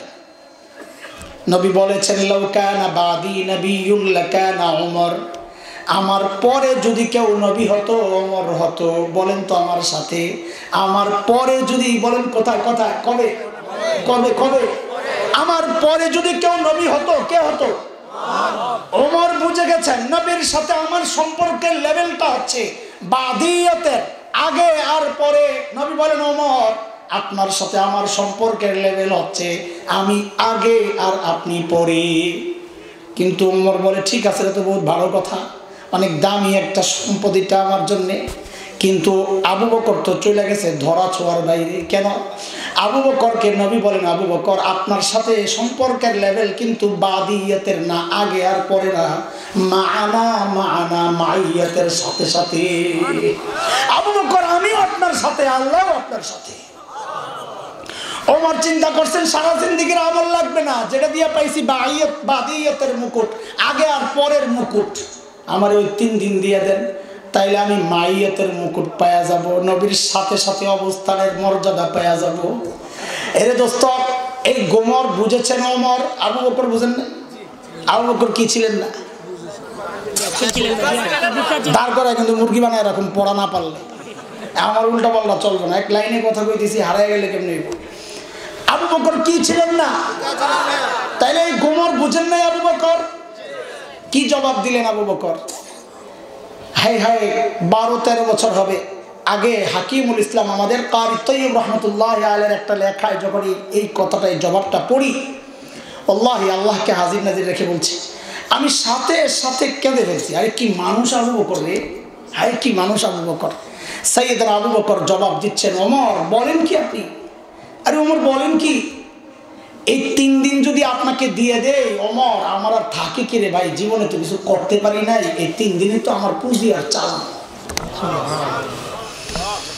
আবু বকর বলে জীবনে কিছু করতে পারে নাই, আর আমি আপনি ভাবতেছি কত কিছু করছি, জান্নাত না জানি আল্লাহ কয়েকটা রেডি করে রাখছে। অথচ আবু বকর দ্বীনের জন্য, নবীর জন্য কি করেন নাই, কি করেন নাই আবু বকর। হিজরতের রাতে নবী আলাইহিস সালাম যায় আবু বকরের দরজায় খালি টোকা মারছেন, সাথে সাথে দরজা খুলে গেছে। নবী তো অবাক হয়ে গেছেন, আবু বকর আপনি ঘুমান নাই? সাইয়েদনা আবু বকর জবাব দেন, ইয়া রাসূলুল্লাহ, ওই যে 6 মাস আগে বলেছিলেন আবু বকর বাড়ি ছাড়তে হইতে পারে, আপনি সঙ্গে থাকবেন। ওগো আল্লাহর হাবিব, সেই 6 মাসের আগে শোনা কথার পর থেকে আজ পর্যন্ত এই পিঠকে কোনোদিন বিছানার সাথে লাগাই নাই। তাহলে ঘুমান নাই আবু বকর? বলে হ্যাঁ ঘুমাইছি। ঘুমাইছি হচ্ছে এই দরজাকে বালিশ বানায়া দাঁড়ায়া দাঁড়ায়া হেলান দিয়া ঘুমাইছি। কখন আপনি ডাক দেন, উঠতে উঠতে যদি দেরি হয়, আপনার যদি কোনো ক্ষতি হয়, কষ্ট হয়, আমি দরজাকে বালিশ বানায়া দাঁড়ায়া দাঁড়ায়া ঘুমাইছি। ওই আবু বকর বলতেছেন আমি তো জীবনে কিছু করতে পারি নাই, ওমর দিয়ে দিলে আমার আর থাকি কি। আবু বকরের মর্যাদা শোনাইতেছি আপনাদেরকে, শেষ আরেকটা মর্যাদা শোনাইয়া ফিনিশিং দিকে যেতে হবে, এশার আজান হয়ে যাবে। তাবুকের যুদ্ধ, নবী আলাইহিস সালাম চাঁদা চেয়েছে, এই কার কাছে কি আছে দাও। হযরত ওমর তো আজকে মহা খুশি, কেন? চাঁদার ব্যাপার আসছে তো, আবু বকরকে আজকে হারাইয়া দেওয়ার সুবর্ণ সুযোগ, কারণ আবু বকরের তো নাই কিছু, দিবে কি? ওমরের চিন্তা এটা। দৌড়ে ঘরে গেছেন খুশি, যাইয়া ঘরে যা ছিল নামায়া 2 ভাগ করছেন। ওমরের ঘরেও যা আমার আপনার মতো খাট পালং ফ্রিজ আর এসি আছিল, ব্যাপারটা এমন না, আবু বকরের চেয়ে একটু বেশি আর কি, নাই কিচ্ছু হেরো। ঘরে যাইয়া যা ছিল 2 ভাগ করছে, গাঁটটি করে নবী আলাইহিস সালামের দরবারে অর্ধেক নিয়ে আসছেন, এক ভাগ রেখে আসছেন। হযরত ওমরকে নবী জিজ্ঞেস করেন, ওমর কি নিয়ে আসছেন? বলেন তো আমার সাথে কি জিজ্ঞেস করছেন? আবার বলেন, মনে রেখে এটা পরে কাজে লাগবে। হযরত ওমর বলেন, ইয়া রাসূলুল্লাহ, ঘরে যা ছিল অর্ধেক আনছি, অর্ধেক রেখে আসছি। ঠিক আছে, এইবার আবু বকরের পালা, কি আনে? ওমর অপেক্ষা করতেছে, নবী অপেক্ষা করতেছেন, আরে আমার আবু বকর কি আনে? আর ওমর অপেক্ষা করতেছেন একটা ভাব, আর কি একটা স্লোগান হবে আজকে, জিতিল রে জিতিল, ওমর জিতিল, এমন একটা ভাবলে হয়তো ওমর বসে আছে। সাইয়েদনা আবু বকর আসতেছেন, আরে ছোট্ট একটা পোটলা হাতে। বর্ণনার আগ পিস মিলাইলে বোঝা যায় ওই পোটলার ভিতরে গায়ের জামা কাপড়গুলা। এখন আপনার মনে মনে চিন্তা আসতে পারে, তাহলে কি ন্যাংটা হয়ে উলঙ্গ হয়ে আসছে? হ্যাঁ, হাদিসের এই অংশগুলো দুর্বল। দেখেন, আপনাদের সাথে আমরা খেয়ানত করব না, যেটা জাল ওটা বলে দিয়েছি, যেটা দুর্বল তাও বলে দিচ্ছি, যেন বিভ্রান্ত না হয়। হাদিসের এই অংশগুলো দুর্বল, কিন্তু যেহেতু কারণ মর্যাদা বিছানোর জন্যে সাইয়েদনা আবু বকর ওইটারে গায়ে দিয়েছেন, তো ওইটা তো আর শরীরে থাকে না, তো খেজুর গাছের কাঁটা দিয়া বুতাম বানাইছেন সাইয়েদনা আবু বকর। নবী আলাইহিস সালামের সামনে পেশ করছেন, ইয়া রাসূলুল্লাহ, আমার চাঁদা। আল্লাহর হাবিব জিজ্ঞেস করতেছেন, আবু বকর, মা আবকাইতা, ঘরে কি রেখে আসছেন? ওমরকে কি জিজ্ঞেস করছিলেন? বলেন বলেন। আবু বকরের বেলায় নবী প্রশ্ন ঘুরাইয়া দিয়েছেন, আবু বকর ঘরে কি রেখে আসছেন? হযরত ওমর কয়, কারবারটা দেখছো? আজকেও তো আমি হেরে গেলাম। কেন? কই যে আবু বকরের বেলায় প্রশ্ন নবী ঘুরাইয়া দিয়া জিজ্ঞেস করলেন, ঘরে কি রেখে আসছেন? এত বলবে কিচ্ছু রেখে আসি না, আমি তো অর্ধেক রেখে আসি, গেলাম তো হাইরা। সাইয়েদনা আবু বকর কি জবাব দিলেন? দোস্ত, আবু বকরের জবাবটা পরে শুনে, আগে আবু বকরের ছোট্ট মেয়ে হযরত আসমার জবাবটা শুনেন। আরে কি পরিবার আল্লাহ বানাইছেন এগুলার। হিজরতের সময় নবী আর আবু বকর যখন মদিনার পথে, হযরত আবু বকরের বাবা আবু কুহাফা রাদিয়াল্লাহু আনহু তখনও মুসলমান হন নাই, তিনি মক্কা বিজয়ের দিন মুসলমান হয়েছেন। তো আবু বকরের সাথে সম্পর্ক ছিন্ন, ছেলে মুসলমান হয়ে গেছে, বদ্দিন হয়ে গেছে, নষ্ট হয়ে গেছে বাবার হিসাবে, আর কি সম্পর্ক নাই, ঘরে যায় না। কিন্তু আবু বকর যেহেতু চলে গেছেন, যাওয়ার সময় আবু বকর ঘরে যা ছিল টাকা পয়সা সোনা মুদ্রা সব নিয়ে নিছে। আবু কুহাফা মনে মনে চিন্তা করতেছে, আরে এত গেল গা, নাতিপুতিগুলা না জানি না খায় মরে, দাদা তো আখের কলিজায় পড়তাছে, দাদা রক্ত না, তো মায়া তো লাগতেছে। তো যেহেতু আবু বকর নাই, তো আসছে আবু কুহাফা, এসে হযরত আবু বকরের দরজায় নক করে হযরত আসমাকে ডাক দিয়ে জিজ্ঞেস করতেছেন, আবু কুহাফা রাদিয়াল্লাহু আনহু, দাদু ভাই, বাবা তো মনে হয় ঘরে কিছু রেখে যান নাই, আম্মুকে জিজ্ঞেস করো কি লাগবে।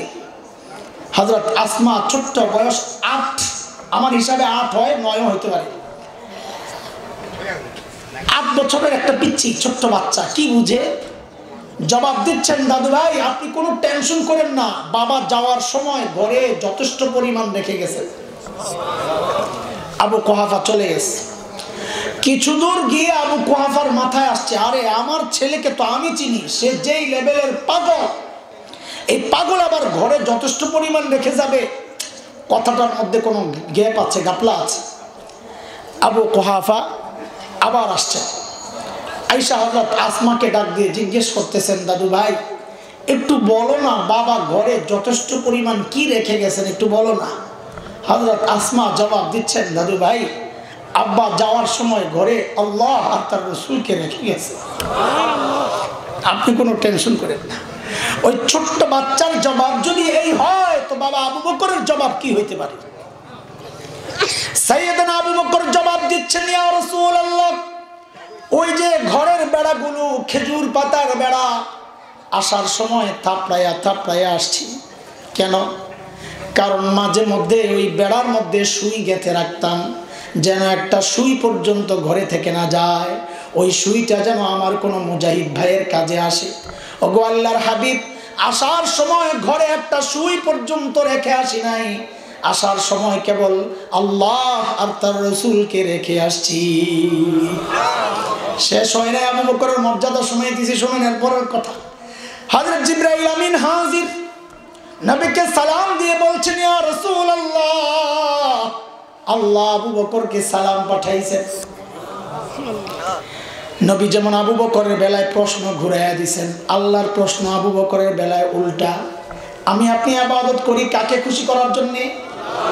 আর আল্লাহর পক্ষ থেকে আবু বকরের জন্য উল্টা প্রশ্ন। জিবরাইল বলেন, ইয়া রাসূলুল্লাহ, আল্লাহ জানতে চেয়েছেন, আল্লাহ তো আবু বকরের উপর রাজি, আল্লাহ তো আবু বকরের উপর রাজি। আল্লাহ জানতে চেয়েছেন আবু বকর আল্লাহর উপর রাজি কিনা। এত কষ্ট থাইকাও আল্লাহর বিরুদ্ধে কোনো অভিযোগ আসেনি আবু বকরের, মান অভিমান আসেনি।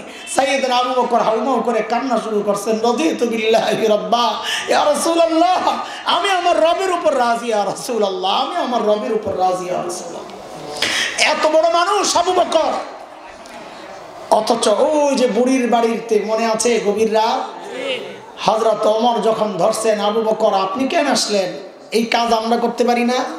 বলছিলাম যে আখিরাতের ফিকির কিভাবে ঢুকছে মাথায়। সাইয়েদনা আবু বকর এত বড় মানুষ জবাব দিচ্ছেন, ওমর হ্যাঁ ভাই এই কাজগুলো আপনাদেরকে দিলেও পারি, কিন্তু ভাইরে আমি কি আমার আখিরাত কামাই করব না? আবু বকরের আখিরাত কামাই বলে বাকি রয়েছে আমার। এত রাতে যায় কাম করে বুড়ির বাড়ির কাজ, ওই যে আখিরাতের ভয় ঢুকছে ভিতরে। হযরত ওমর কত বড় মানুষ, হাদিস তো একটা শোনালাম। নবী বলেছেন আমার পরে কেউ নবী হলে ওমর হতো। এক হাদিসে নবী বলেছেন, ওমরু ফিল জান্নাহ, ওমর জান্নাতি। আমি আপনি হকের উপর চললে বলা হয় লোকটা হকপন্থী। হযরত ওমর সম্পর্কে নবী বলেছেন উল্টা কথা, দারাল হাক্কু হাইসু দারা, ওমর যেদিকে যায় হক তার পেছনে পেছনে চলে। জান্নাতে গিয়ে নবী ওমরের বাড়িটা দেখছেন, দুনিয়ায় এসে নবী উচ্ছ্বাস প্রকাশ করতেছেন, আরে আমার উম্মত আবু ওমরের বাড়িটা দেখছি, কি যে সুন্দর বাড়িটা, আমার মন চাইছিল একটু ভেতরে ঢুকি, না জানি ভেতরটা কত সুন্দর। কিন্তু বাপে ওমরের যে গায়রত, ওমরের যে আত্মমর্যাদা বোধ, প্রেস্টিজ ব্যাপার, ঢুকলে যদি মাইন্ড করে ওমরের জন্য আমি ঢুকি নাই, বলে এটা আবার কেমন কথা। হ্যাঁ, কারো ঘরে তো অনুমতি ছাড়া ঢোকা নিষেধ, এটা কোরআনেরই নির্দেশ। সূরা নূরে আসছে, আল্লাহ বলেন, ইয়া আইয়ুহাল্লাযীনা আমানু লা তাদখুলু বুয়ুতান গায়রা বুয়ুতিকুম হাত্তা তাস্তানিসু ওয়া তুসাল্লিমু আলা আহলিহা। হযরত ওমরের ঘরে নবী ঢুকেন নাই যে ওমর যদি মাইন্ড করে, এই কথা শুই নাই ওমর তো হাউমাউ করে বাচ্চাদের মতো কান্না শুরু করছেন, আমি কা কিন্তু ইয়া রাসূলুল্লাহ আপনার সাথে আমার আত্মমর্যাদা বোধ, আহা একটু ঢুকলেন না কেন ইয়া রাসূলুল্লাহ, আর একটু ঢুকলেন না কেন? এত বড় মানুষ ওমর, অর্ধজাহান প্রায় শাসন করেছেন যিনি।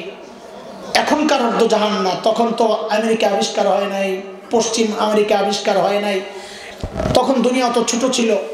সেই সময়ে প্রায় 22 লক্ষ বর্গ মাইল যিনি শাসন করেছেন হযরত ওমর, এত বড় মানুষটা জান্নাতের সুসংবাদ পাওয়া মানুষ, আখিরাতের ভয় কিভাবে ঢুকছে কলিজায়। মৃত্যুর সময় আবু লুলু নামক এক মাজুসির ছেলে বিষাক্ত খঞ্জর দিয়া যখন হযরত ওমরের পেটের মধ্যে চালায়, নারী বুড়ি বের হয়ে গেছে, কাপড় দিয়া পেঁচাইয়া হযরত ওমরকে মসজিদে নববীর ফ্লোরে শোয়া দেওয়া হয়েছে। হযরত ওমর বেহুশ, একজনের কোলে মাথা, একটু হুশ ফিরছে, সাথে সাথে হযরত ওমর নামাজের খবর নিছেন, ফজরের নামাজের। দ্বীনের ব্যাপারে ওমর কতটা সিরিয়াস ছিলেন, ওই অবস্থায় দেখেন দরজার কাছে এক ছেলে দাঁড়ায় আছে, তার কাপড় টাকনুর নিচে, ওই অবস্থায় নিজের এই অবস্থা ডাক দিছে, এই কাপড় টাকনুর উপরে ওঠা। এরপর হযরত ওমর কি করলেন, হযরত ওমর আহারে আখিরাতের ভয় কিভাবে ঢুকছে, এত বড় মানুষ মাথাটাকে নিয়ে মসজিদে নববীর ফ্লোরে নিয়ে রাখছেন, মসজিদে নববীর ফ্লোরে নিয়ে মাথাটা রাখছেন। ফ্লোর কি পাকা টাইলস করা? বলেন না, মোজাইক করা? কি কি কাঁচা মাটি, কি কাঁচা মাটি, বালি মাটি। হযরত ওমর গালটাকে নিয়ে মসজিদে নববীর ফ্লোরে রেখা গালটারে মাটির সাথে ঘষেন আর কান্দেন, ঘষেন আর কান্দেন, আর বলতেছিলেন, ওয়াইলুন লাকা ইয়া ওমর ইন লাম ইয়াগফির লাকা রাব্বুক। ওমর, তোমার রব যদি তোমার ক্ষমা না করে, ওমর তোমার জন্য কিন্তু ভয়ঙ্কর বিপদ অপেক্ষা করতেছে। এত বড় মানুষ, ওমরের আখিরাতের এইরকম চিন্তা। সাইয়েদনা আবু বকর এত বড় মানুষ, অথচ আখিরাতের ভয় কিভাবে ঢুকছে ভেতরে। সাইয়েদনা আবু বকর দূরে চলে যেতেন, নির্জনে যায় একা একা চিৎকার করে করে কাঁদতেন আর বলতেন, ইবনা আবি কুহাফা, এই আবু কুহাফার বেটা, তুই মানুষ কেন হইলি রে? আরে তুই মানুষ কেন হইলি? এখন আল্লাহর সামনে তুই কেমনে দাঁড়াবি, হিসাব কেমনে দিবি? সাইয়েদনা আবু বকর গাছের দিকে তাকায়া তাকায়া চিৎকার করে করে কাঁদতেন আর বলতেন, ইয়া লাইতানি কুনতু ওয়ারাকা মিনাস শাজারা তুদাদ ওয়া তুকাল। হায় আমি মানুষ না হয়ে যদি গাছের পাতা হইতাম, লতা পাতা যদি হইতাম, তো জীবজন্তু আমারে চাবায়া চাবায়া খায়া ফেলতাম, আমি শেষ হয়ে যেতাম। আল্লাহর আদালতে আর আমাকে দাঁড়াইতে হইতো না, এখন কেমনি হিসাব দিব? আরে ভাই, এত বড় মানুষ, তারা জান্নাতের সুসংবাদ পাওয়া দুইজনই, তাদের কলিজায় আখিরাতের ওই রকম চিন্তা। আরে এমন চিন্তা তো হওয়া দরকার ছিল আমার মতো জালিমের। অথচ আমাদের কারো চেহারার দিকে তাকাইলে মনে হয় না এই মানুষটার আখিরাতের কোনো ফিকির আছে। কেন রে ভাই বলেন তো? কে আমাকে গ্যারান্টি দিল যে আমাদের মৃত্যুর যন্ত্রণা হবে না? আরে ওমর তো গ্যারান্টি পাওয়া মানুষ, ওমর ফিল জান্নাহ। আবু বকর তো গ্যারান্টি পাওয়া মানুষ, আবু বকর ফিল জান্নাহ। আমাকে আপনাকে কে গ্যারান্টি দিল যে আমাদের কবরে আযাব হবে না? কে গ্যারান্টি দিছে যে কবরের আযাব হবে না? বলে ওমর তো গ্যারান্টি পাওয়া মানুষ, আমাকে আপনাকে কে গ্যারান্টি দিছে যে আমরা জাহান্নাম থেকে বেঁচে যাব, জান্নাত পেয়ে যাব? কেন এমন অবস্থা? ভাব দেখলে মনে হয় অনেক দেরিতে মারা যাব, সময় আছে হাতে। আরে কে জানে এই মজলিসে এমন মানুষ আছে যার কাফনের কাপড়টাও দোকানে চলে আসছে। এমনও তো খবর কালকেই পাইতে পারে, বয়ান করে গেছে মাওলানা হাসান জামিল তো দুনিয়ায় নাই। এর যুবক ভাই আমার, তোমার এই জীবন দামি হায়াতের একটা ভাগ তুমি ইউটিউবে দাও, একটা ভাগ ইন্টারনেট ফেসবুককে দাও, একটা ভাগ খেলোয়াড়দেরকে দাও, নায়ক নায়িকাকে দাও, গায়ক গায়িকাকে দাও, সন্তানকে দাও, বাবাকে দাও, মাকে দাও, স্বামীকে দাও, স্ত্রীকে দাও, বন্ধু বান্ধবকে দাও। অথচ বড় আফসোসের কথা, এই নিয়ামত যে মালিক দিয়েছেন ওই মালিকের ভাগে একটু টাইম পড়ে না। আমার আর তোমার হাতে সময় নাই মালিককে একটু টাইম দেওয়ার। আরে জালিম, আমি আর তুমি ছাড়া জগতের সবাই মালিককে টাইম দেয়। ওই একটা গাছের দিকে তাকায় দেখো, তোমার আর আমার কাছে মনে হয় গাছটা বুঝি এমনি দাঁড়ায় আছে। আরে না, গাছটা এমনি দাঁড়ায় রয় নাই, গাছটা দাঁড়ায় দাঁড়ায় মালিকের তাসবিহ পড়তেছে। যে নিকৃষ্ট কুকুরটাকে তুমি তাড়ায় দাও নিকৃষ্ট প্রাণী মনে করে, তোমার খবর নাই ওই নিকৃষ্ট কুকুরটা প্রাণীটা পর্যন্ত রুকুর হালতে মালিকের তাসবিহ পড়ে। যে সাপ বিচ্ছুগুলো মেরে ফেলো, পোকামাকড় পায়ে দিলো, পিঁপড়া মেরে ফেলো, খবর নাই ওই পোকামাকড় গুলো পর্যন্ত সেজদার হালতে মালিকের তাসবিহ পড়ে। পড়ি না আমি আর তুমি? দাড়ি পাইকা সাদা হয়ে গেছে, এখনো গুনাহ ছাড়তে পারতেছি না। চুল পাইকা সাদা হয়ে গেছে, এখনো গুনাহ ছাড়তে পারতেছি না। কবে ছাড়বে না বাবা? কবে ছাড়বেন গুনাহ? কবে ছাড়বেন বলে? মালিক ডেকে ডেকে বলতেছেন, আলাম ইয়ানিল্লাযীনা আমানু আন তাখশা কুলুবুহুম লিযিকরিল্লাহ। এখনো কি সময় হয় নাই? আল্লাহর ভয়ে বুকটা একটু কেঁপে ওঠার সময় কি তোমার হয় নাই? কবে হবে? কবে হবে? সামনে দিয়া লাশ যাইতে দেখো না? গাছ থেকে পাতা ঝরে পড়ে দেখো না? সূর্যকে ডুবতে দেখো না? এগুলা দেখো না? কি বুঝো? মালিক বুঝাচ্ছে যে জিনিস ধরে ওই জিনিস ঝরে, যে জিনিস ওঠে ওই জিনিস ডুবে। সামনে দিয়া বাবার লাশ কবরে গেল, সামনে দিয়া মায়ের লাশ কবরে গেল, প্রতিবেশীর লাশ কবরে গেল। আমি আর তুমি কেমনে নিশ্চিন্তায় বসে আছি? কেমনে বসে আছি? বিশ্বে প্রতিদিন 2 লক্ষের কাছাকাছি মানুষ মারা যায়, প্রায় 4 লক্ষের মতো মানুষ জন্ম নেয়, প্রায় 2 লক্ষ মানুষ প্রতিদিন মারা যায় কম বেশ। এই 2 লক্ষর মধ্যে আমি তুমি তো যে কোনো মুহূর্তে পড়ে যেতে পারি। নবী আলাইহিস সালামের মতো মানুষ কি বলেছে এক হাদিসে, যে আমি 1 সালাম ফিরাই আমি আতঙ্কে থাকি, না জানি 2য় সালাম না ফিরাইতে পারি আমার মৃত্যু না চলে আসে। আমি আর তুমি নিশ্চিন্তে বসে আছি, বহু দেরি আছে, এখনো সময় আছে হাতে। কি নিয়ে দাঁড়াবা মালিকের সামনে বলো তো? কি আছে বুঝি? গুনার পোটলা ছাড়া, গুনার বস্তাটা ছাড়া আছে কি?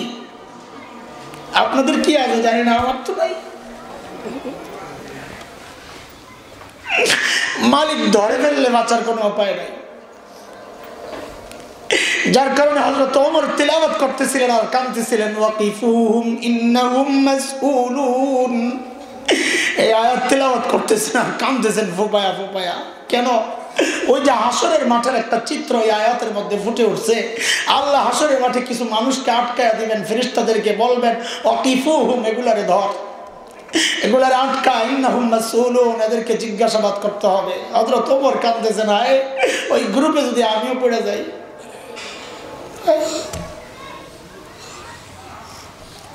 এত বড় মানুষদের এইরকম চিন্তা নাই আমার আপনার। কে গ্যারান্টি দিছে বলেন না?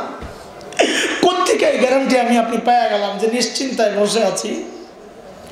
ওই জন্য আল্লাহ তাআলা আমাদের দিল নাড়ানোর জন্য যেন আল্লাহ ডাক দিয়ে বলছেন, ইয়া আইয়ুহাল্লাযীনা আমানুত্তাকুল্লাহ ওয়াল তানজুর নাফসুম মা কদ্দামাত লিগাদিন ওয়াত্তাকুল্লাহ। প্রত্যেকটা মানুষের উচিত তার আখিরাত নিয়ে চিন্তা করা যে হায় আমি আমার মালিকের সামনে কি পেশ করব, আমার পুঁজি কি, কামাই কি। আল্লাহ তাআলা আমাদের সবাইকে আখিরাতের জন্য পুরোপুরি প্রস্তুত হওয়ার তৌফিক দান করেন, আমিন। হযরতে সাহাবায়ে কেরামের নমুনায় আদলে তাদেরকে নমুনা বানায়, মডেল বানায় আল্লাহ তাআলা আখিরাতের জন্য প্রস্তুত হওয়ার তৌফিক দেন, আমিন। ওয়া আখিরু দাওয়ানা আলহামদুলিল্লাহ। মাদ্রাসার জন্য যদি একটু ইশারা দিতেন। হ্যাঁ, আগে বলতেন, আমার তো সময় একেবারে। ভাই আমাদের ছাত্ররা আছে মাদ্রাসার জন্য, যার যা সামর্থ্য আছে, আমি মুসাফির দোয়া করতে করতে যাবো, প্রত্যেকে পকেটে হাত দেন, আল্লাহর রাস্তায় পকেট